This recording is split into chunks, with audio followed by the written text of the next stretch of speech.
All right, let's just jump right into it. Today, we're going deep. I mean, deep inside your own brain to figure out one of the most powerful forces in your life, satisfaction. And for this first part, I want you to lock in on 3 words: dopamine, brain, pleasure.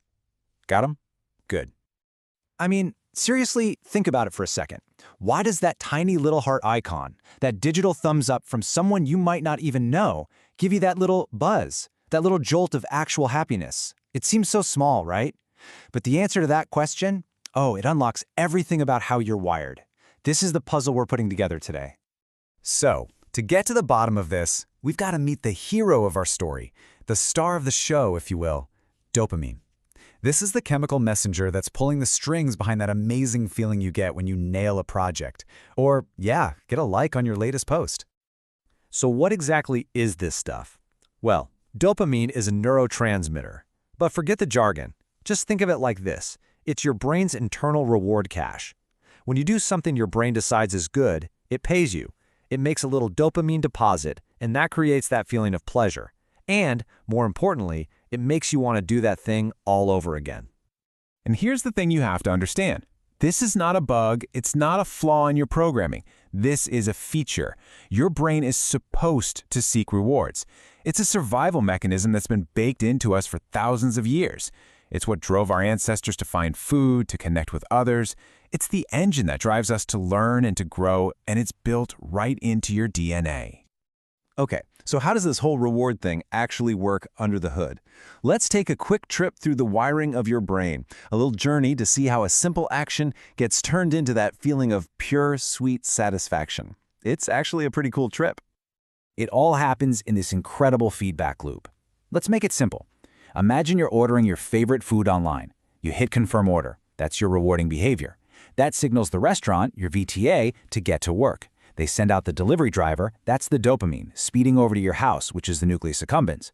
The food arrives, you feel that amazing sense of pleasure, and your brain immediately logs it. Hey, that was awesome. Let's do that again soon. And all of this happens in the blink of an eye. And look, this isn't just about scoring the winning goal or getting a big promotion. No.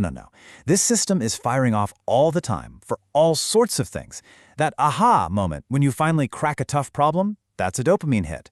That quiet sense of pride when you learn a new skill, dopamine. That warm, fuzzy feeling you get when someone gives you a compliment or when you help somebody out. You guessed it. It's all running on the same incredible reward circuit. But, and there is a but, here's where the story takes a bit of a dark turn. Because this amazing, ancient system that's designed to help us survive and thrive, well, it can be hijacked. So for this next part, our keywords are going to change. Addiction, social media, burnout. You see, here's the central conflict. The very same system that pushes us to achieve great things can be manipulated. It can be short-circuited. On the one hand, it drives our motivation and learning. But on the other, these constant, super easy hits of dopamine from things like social media can create a real dependency. And the irony is, it can actually end up making us less satisfied in the long run.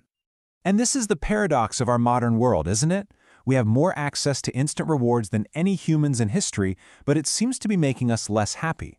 How is that possible? Well, the key word here is desensitization. When your brain is constantly flooded with easy dopamine, it starts to adjust. It raises the bar. It starts needing bigger and bigger hits to feel that same level of pleasure, which makes the normal, everyday joys of life feel kind of flat. And listen, this isn't just you feeling different. Oh no.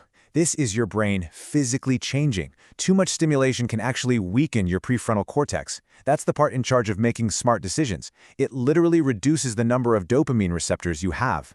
Think of it like this. Your brain is closing down the landing pads for your own happiness molecules. You literally become less able to feel pleasure from normal, healthy things. Okay, before you throw your phone out the window, it is not all doom and gloom. Not even close.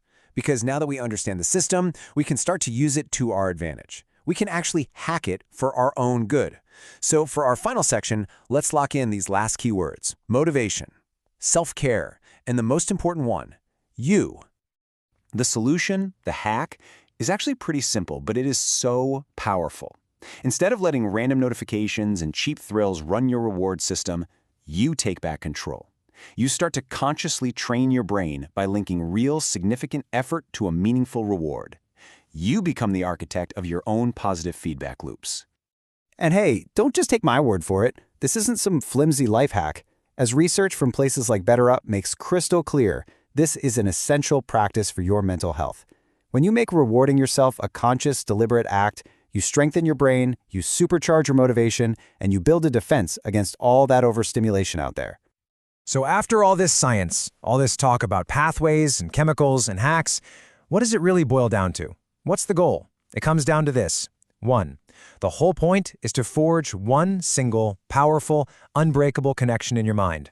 The link between your hard work, your effort, and a genuine, earned feeling of satisfaction.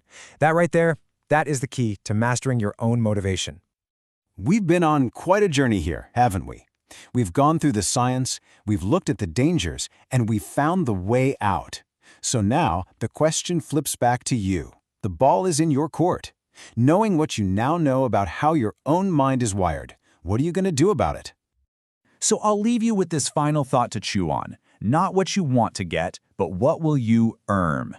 Maybe you finish that brutal project at work, and your reward is an entire evening completely disconnected from screens.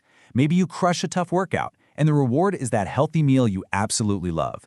So think about it. What's it going to be? What will your next intentional reward to yourself be?